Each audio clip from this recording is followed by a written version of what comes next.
Beethoven called this sonata a sonata quasi una fantasia.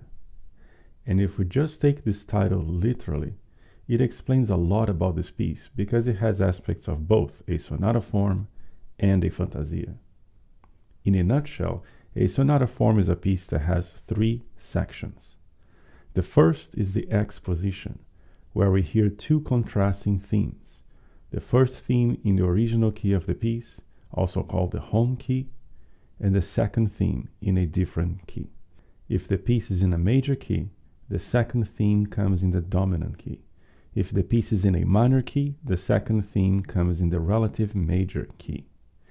In this case, this piece is in C sharp minor, so we expect the second theme to be in the relative major, the E major key.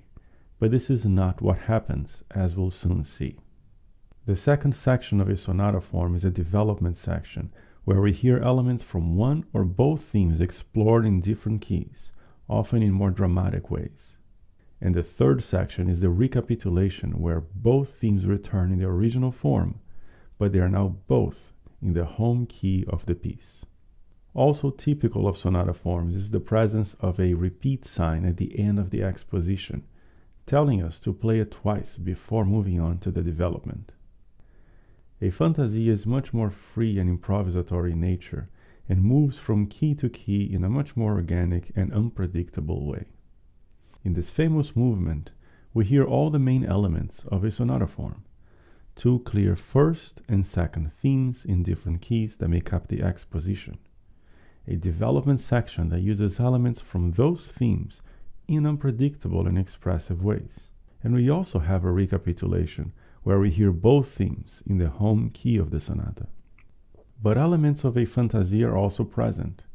The second theme in the exposition is not in E major, the relative major key of the home key C sharp minor, but it is instead in B minor. We also don't see any repeat signs, usually marking the end of expositions, making the music unfold in a much more natural way than a sonata form would.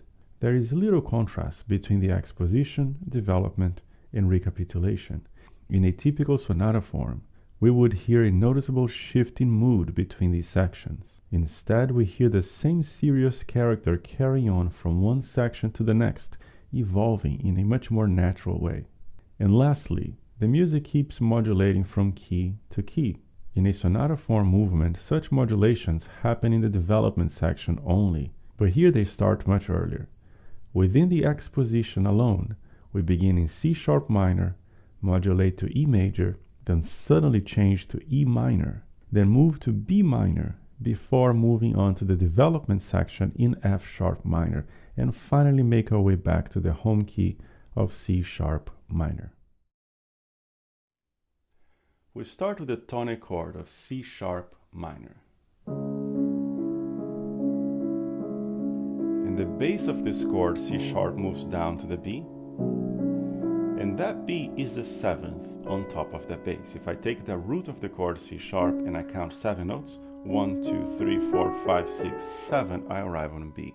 And this makes this chord then a C sharp minor triad plus the seventh. We call it a C sharp minor 7.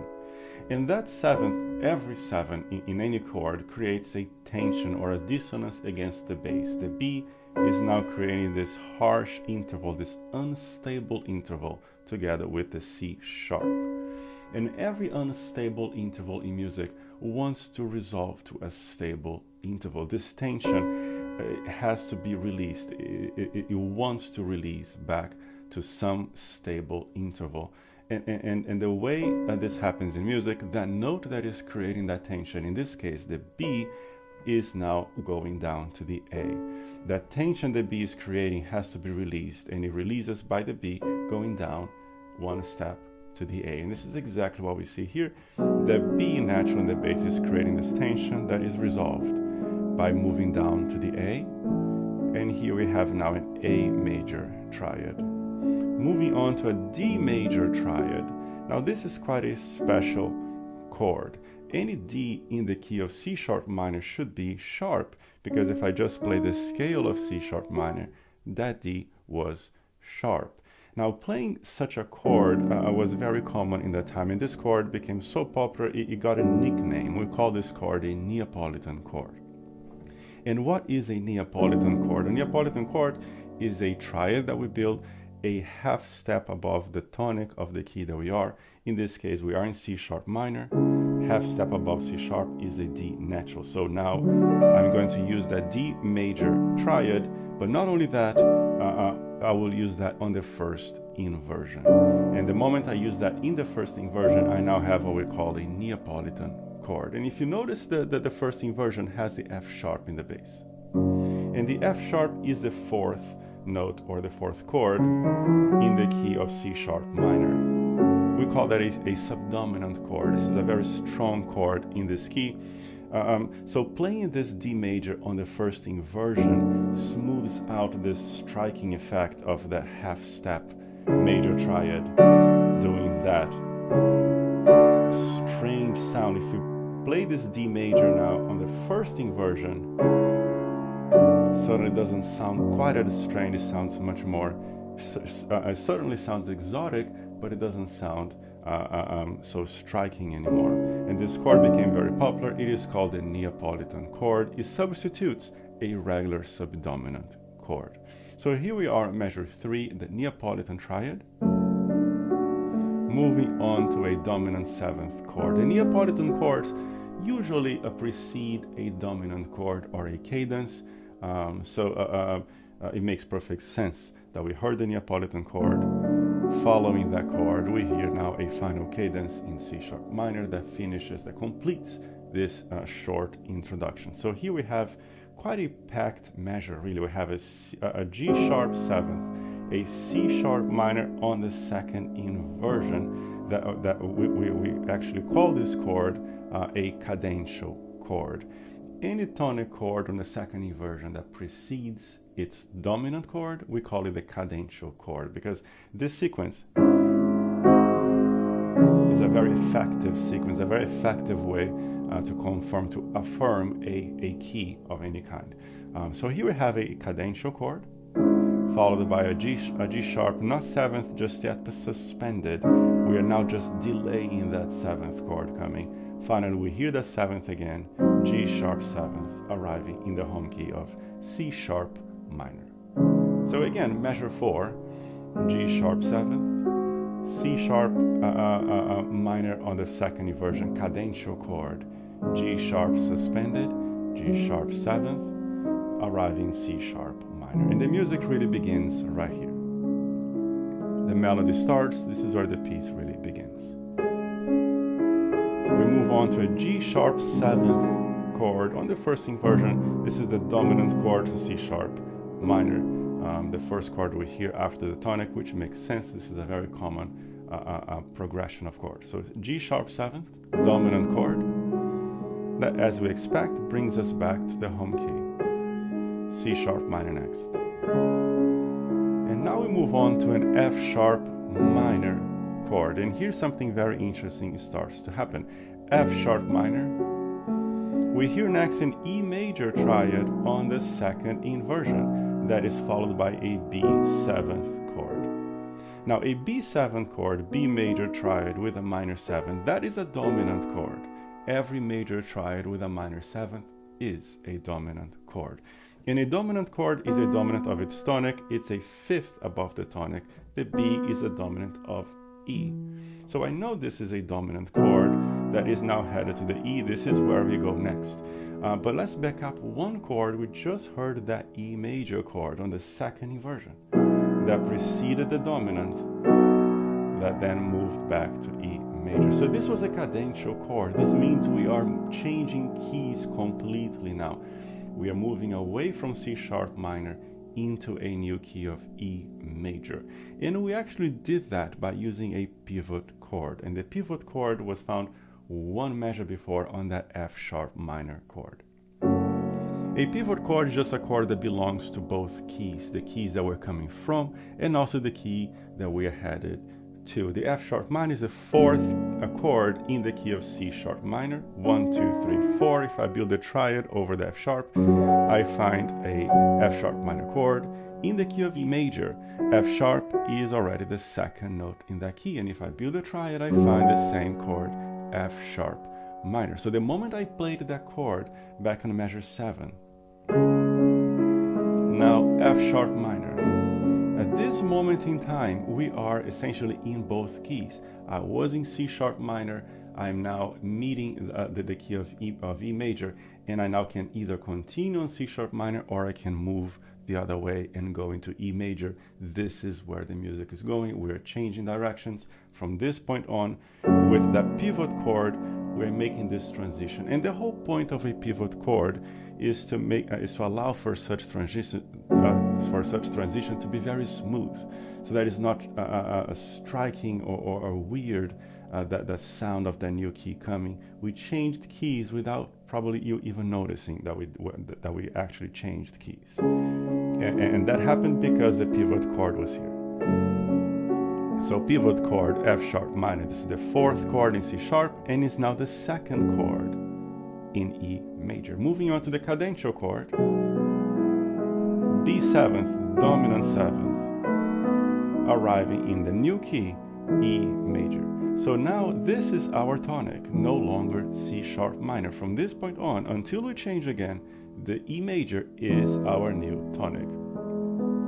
And it's remarkable that we're actually going to change on the very next measure. We suddenly move down to E minor. The third of this chord, the G sharp, moved down to G natural. We're now in E minor. And E minor is a very distant key from C sharp minor, which calls for this for the title of this piece that is Sonata Quasi una Fantasia. Remember, we are playing with both genres here. We have a sonata form, but we also have that fantasia style here that calls for these sudden changes in harmony and in color. So we arrived on measure 9 in E major, and all of a sudden, no preparation whatsoever, E minor, and we just move on, continue on from there. G seventh, G major seventh. We are really far away at this point from C sharp minor. G major seventh. This is a G major triad with a minor seventh, while this is a dominant chord of C major. It looks like we're going to some C major chord next, and this is what we see. G seventh, dominant of C, arriving in C major. And now a sequence of chords that seem to be hinting at something here. So we hear the C major chord, E minor, and now an F sharp major seventh, an F sharp major triad with a minor seventh. And again, this is a dominant. Now, who is this dominant of? This is the dominant of B. F sharp is the fifth note above B. So it sounds like we are going to some B chord, either B major or B minor, likely B major, because in this key signature, the D is sharp. So it sounds like we're going towards a B chord. We're actually either just going for that chord, or we are modulating altogether. We will see what the music does. So again, measure 12, C major, E minor, F sharp seventh, dominant chord, arriving in B minor. So that was certainly surprising. We're in no way trying to get back to C sharp minor just yet, because of that D natural is still very far away from C sharp minor, and it doesn't look like we'll be back to C sharp minor anytime soon at this point. So B minor chord, and now I hear a C sharp half diminished triad, a chord. I see a C sharp diminished triad plus a minor seventh, making this a C sharp half diminished. If that seventh was a diminished seventh, even a half step lower, that would have been a C sharp fully diminished chord. But we hear that B, we see that B as a natural B, which makes this a C sharp half diminished chord. And C sharp half diminished chord is a chord that does not belong to the key that we were just now. We were in E minor. A C sharp half diminished doesn't really play on that chord. If I play this scale of E minor, the C is natural. I should expect a C major chord. And this is what we hear on measure 12. We arrive on that C major chord. We're very much in E minor here. But at this point, I'm going away from E minor. I arrive in B minor, and I hear this C sharp half diminished chord. So where did this change begin? We are again changing keys here. We're now going to B minor. So where did this transition start? One can argue it started on measure 12, right on that E minor chord. E minor is a chord that belongs to E minor. It is a tonic in E minor, and it is a fourth chord in B minor. It belongs to both. So at that moment, we were essentially in both keys. Instead of continuing our way on E minor, we changed directions yet again into a new key, and now we're going to B minor. So again, measure 12, C major, E minor, F sharp 7th, dominant chord at this point, dominant of the dominant of E, dominant of B, but we are headed to B minor. So B minor will soon become our new tonic. B minor next. C sharp half diminished. Still C sharp half diminished, it's a different inversion. Same notes. And now we arrive on the B minor, but with the F sharp in the bass on the second inversion. We know what this chord is. This is the cadential chord. So for sure now, I have no doubt we are going towards B minor. And we hear an F sharp major chord. Next, a very strong, simple triad. Not even the 7th is needed here. Just the triad gives us that very strong direction towards B minor. So F sharp major chord, arriving in B minor. And just like we did before, we suddenly change directions. We're now here a B major chord, but this B major is really just calling for the 4 chord in the key of B minor. So we are in the key of B minor. That B major is not changing keys just yet, it's just bringing us to the E natural by raising that D half step, making that D sharp. We are now hinting that we are going there. And this sequence sounds very natural because it is, because the D natural went up a half step, creating that initial tension that will eventually bring us to E minor. And this is what we hear next. So B minor, I'm on measure 15 right now. B major going to an E minor chord. In this one, one can argue that we are hearing here a C major chord. I have a C natural on the melody, and we talked about Neapolitan chords already. C major is the Neapolitan chord in B minor. Remember, Neapolitan chord is a chord that will build a half step above the tonic. So it would make sense if we were playing a Neapolitan chord here. Now I have two problems with calling this a Neapolitan chord. The first problem is that this chord has a B. I have a B in the accompaniment. So this makes this a C major 7th. A Neapolitan chord never show up with a 7th. Neapolitan chords were always used as simple triads, just like we heard on measure 3, that D major was a triad. We did not hear that D major with a 7th like that. That is one reason. Another reason is really because we hear another chromatic dissonance at the end of this measure with that A sharp. That brings us back to the B chord that we had before. And chromatic dissonances are not strange things. They are not unusual things, especially in a piece that is a moment in a piece that is depicting such pain. This is such a dramatic moment in the music. Just as a chromatic dissonance, it fits this style very well. It fits this context very well. So we are essentially moving to E minor, measure 16th.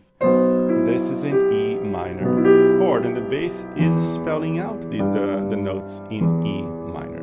Measure 16, E minor with a dissonance on the top, and again another chromatic dissonance, the A sharp, going back to B major. Sounds like we're about to do that again, and indeed we are. Again, E minor with that painful dissonance on the top, A sharp, another very, very harsh dissonance, back to B major. And here we start wandering off to a whole new direction. Here I hear an E sharp fully diminished chord.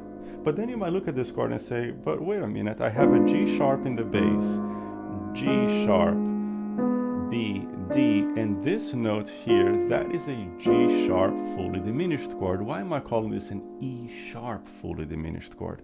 Well, this would have been a G sharp fully diminished if this key was called an F in the score. Then I have a G, B, D, F. Those letters are one skip above the other. So yes, the first note in this chord, the G sharp, would be the root of this chord. But this note is not called an F. This note is an E that went sharp. This is an E sharp. And E sharp and E is not a skip above D. So these two notes are not a skip above the other. These are consecutive notes. If I bring the E sharp down an octave, I now have E, G, B, D, and those letters are one skip above the other. E sharp, G sharp, B, and D. So this tells me the E sharp is the root of this chord. And now since the E went up a half step, you went sharp, this tells me also that we might be headed to some form of an F sharp soon. This tension that we hear from the E sharp has to then keep moving. We are headed up. We are moving up by half step towards some form of F sharp. Let's see if this is indeed what happens. So again, we arrived on the B major. I'm now on measure 19, B major, E sharp, fully diminished chord, now C sharp major with the 7th, and at this point C sharp major triad with the 7th B, C sharp is the 5th above F sharp. I know for sure, yes, we are indeed going to F sharp minor. So C sharp major 7th, this is the dominant 7th of F sharp minor, resolving in F sharp minor. And now that exotic sound again. Here we have a G major triad in the first inversion. And if we look at this G, this is a half step above F sharp. Seems like we are changing keys again. Seems like we're going towards F sharp minor.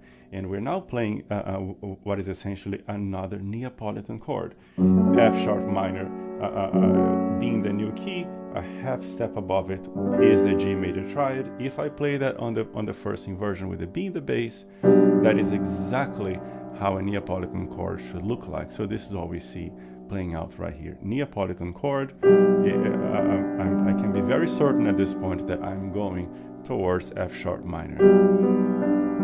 B sharp fully diminished, this is a dominant chord to C sharp, and the C sharp is the dominant chord of F sharp. We have a dominant of the dominant, which is again another very common sequence. Sounds like we're reaching the end of this long modulation. B sharp fully diminished, arriving the cadential. At this point we expect the cadential to show up. I have an F sharp minor with a C sharp in the bass, cadential chord,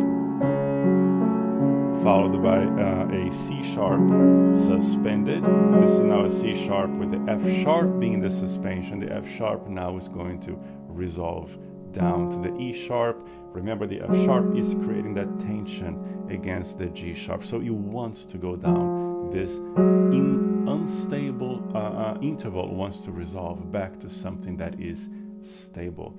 So C sharp suspended, C sharp major chord, arriving finally on our new key. We again changed keys completely, F sharp minor. And at this point, the exposition finished. We're now headed to the development section. Moving on to the development section in the new key of F sharp minor. And here we hear the main theme again. And just like before, changing to the dominant chord, but now the dominant of the new key F sharp minor, which is the C sharp 7, dominant of F sharp. So dominant chord, C sharp 7th, back to the tonic F sharp minor. And now we're going to be moving away yet again from where we are, moving to a new key. So we're still in F sharp minor, measure 25. And now B sharp diminished, F sharp minor, arriving in G sharp 7th. And we know this chord, we've heard this chord in this piece already. G sharp 7 is the dominant of C sharp minor. And C sharp minor is the home key of this piece. It's a key that we know we'll eventually get back to. So it seems like we are now already making our way back to C sharp minor. We're not there just yet. We're starting to go back there. So G sharp 7, C sharp minor, D sharp diminished, F double sharp fully diminished. And here, why am I calling this an F double sharp fully diminished? Well, I need to order these notes, remember, in the order of thirds or skips. So the letters need to be ordered in the right way for us to know what is the name of this chord. And the first note gives us the name. Here I have an F. Doesn't matter if it's sharp, double sharp, natural. It is an F. So F, I have an A sharp, I have a C sharp, and I have an E natural. F, A, C, E. These notes are in the order of thirds. So this is an F double sharp, A sharp, C sharp, E. This is an F double sharp, diminished with a diminished 7th, making this a fully diminished chord. An F double sharp fully diminished, and a diminished chord is also a chord that serves as a dominant chord because it has that leading tone. The root of this chord is a leading tone to the next chord, and the F double sharp is a leading tone to G sharp. It sounds like we're going there, and indeed we are. F double sharp, G sharp major. And at this point we start a pedal point. Notice how my left hand will stay on that G sharp for quite some time. In fact, we're going to stay here until the end of the development, or almost until at least the last or second to last measure in this development. And this pedal point is a special one. This is called a dominant pedal point because the G sharp is the dominant of the key we are going to, the C sharp. And what these pedal points do is they create a lot of tension. They accumulate tension because I'm going to keep moving the chords on my right hand. The harmony keeps moving forward, but the pedal stays stuck on that chord. And this accumulates a lot of tension. Naturally, it just accumulates all this tension. And this is a great way to arrive at a climax in any piece. Beethoven is doing just that right here. So measure 28, we're starting now that long journey back to C sharp minor by using this pedal point, the dominant pedal point on top of that G sharp. This entire measure now is on top of that G sharp major harmony. Still G sharp major, arriving C sharp minor. Now my right hand is playing that C sharp minor chord. This the left hand is on the G sharp. This does not make this a C sharp on the second inversion, for example, because this is a pedal point. The harmony moving on top of that pedal point is somewhat independent. That bass is stuck on that note, and it doesn't really affect the rest. It's just there to create this tension. C sharp minor, still C sharp minor. And now a remarkable sequence of very dissonant chords, except for the next one. These are all going to be very dissonant chords. We hear now a B sharp diminished chord, moving on to a C sharp minor, and now F sharp, F double sharp fully diminished. We heard this chord just before now. This is the dominant of the dominant, remember, moving on again to a B sharp diminished,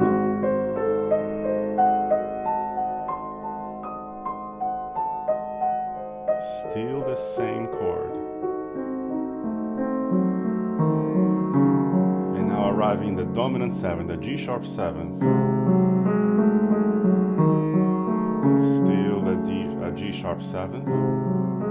And here a remarkable new chord. We hear that D natural.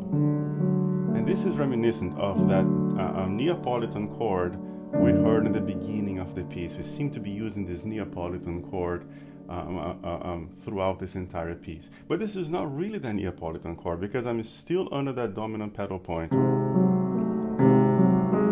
And we hear just that D major triad on the right hand, almost like a hint reminding us that we are going back to what we had before, that mood, that exotic chord that we heard before is really not behind us. We still have more room to grow here.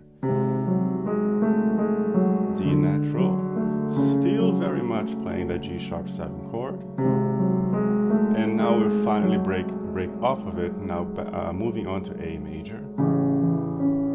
And a final cadence that will end this development section. D sharp diminished, half diminished. Now G sharp major, adding the 7th. The F sharp is the 7th of this chord. G sharp 7th, arriving on the home key of C sharp minor. And this marks the end of the development. We're now onto the recapitulation. We made our way back to the home key of C sharp minor. Now we start the recapitulation, where we hear the main theme coming back in the home key. And just like before in the exposition, we move on to the dominant chord, G sharp 7th, dominant of C sharp. That leads us back to C sharp minor. And just like before again, we hear an F sharp minor chord, and this is the chord that will bring us to the new key. We're modulating again already. We're going to E major, just like we did before, pivot chord, F sharp minor.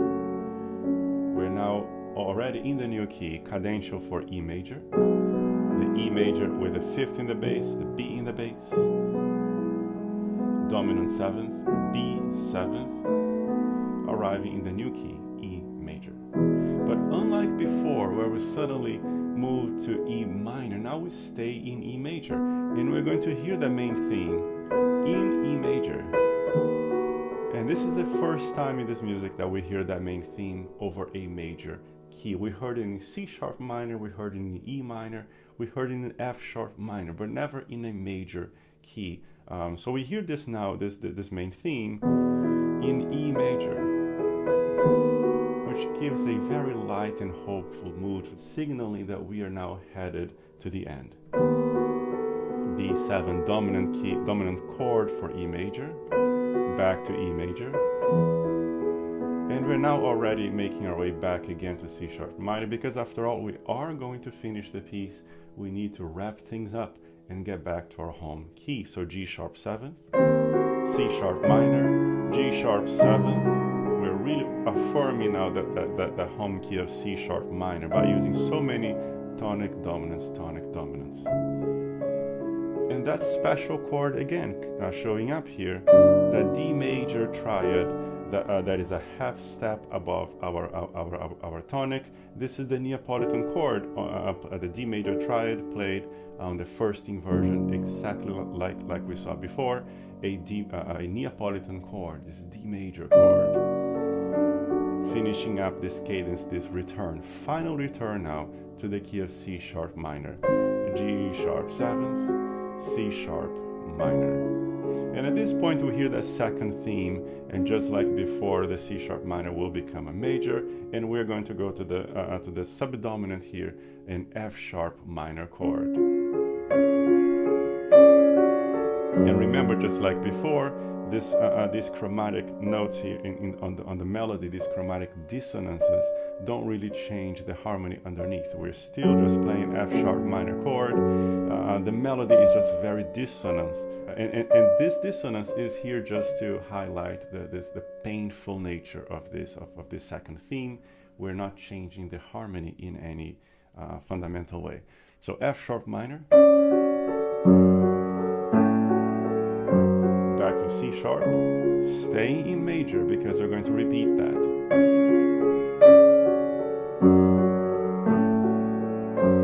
C sharp, major, and arriving F sharp minor. And And now the B7th, B major with the 7th, this is the dominant of E major. We are now going to E major, not modulating by any means, we're just calling that E major chord by playing this B7. And we certainly go there, E major.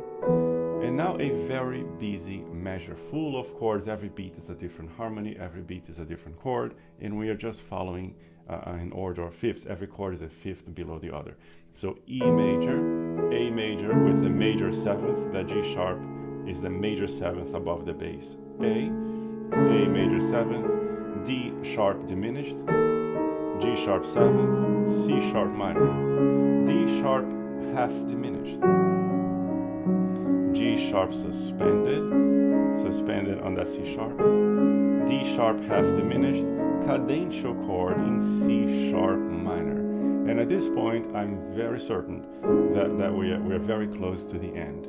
We now hear a cadential chord in the home key of the piece after so much has happened already. We seem to be really wrapping things up and coming back home. So cadential chord, C sharp minor with a 5th in the bass, G7, G sharp 7th, arriving in C sharp minor. And the music could end right here. But Beethoven had one more thing to say. We heard the main theme always in the top, in the melody, on the soprano, never in the bass. So this is all that we're going to hear now. The main theme in the bass. G sharp 7th, going back to C sharp minor. And notice how from now on, all we hear is tonic, dominant, tonic, dominant, tonic. We're not really exploring anything new. We are finishing the piece, and we just want to hear that main theme, the main motif, that rhythm on the bass over this tonic, dominant sequence, just to reaffirm the home key of C sharp minor. So C sharp minor, we're back. G sharp 7th, C sharp minor, and repeats. G sharp 7th, arriving in C sharp minor. And now we're just spelling out the notes in the C sharp minor chord.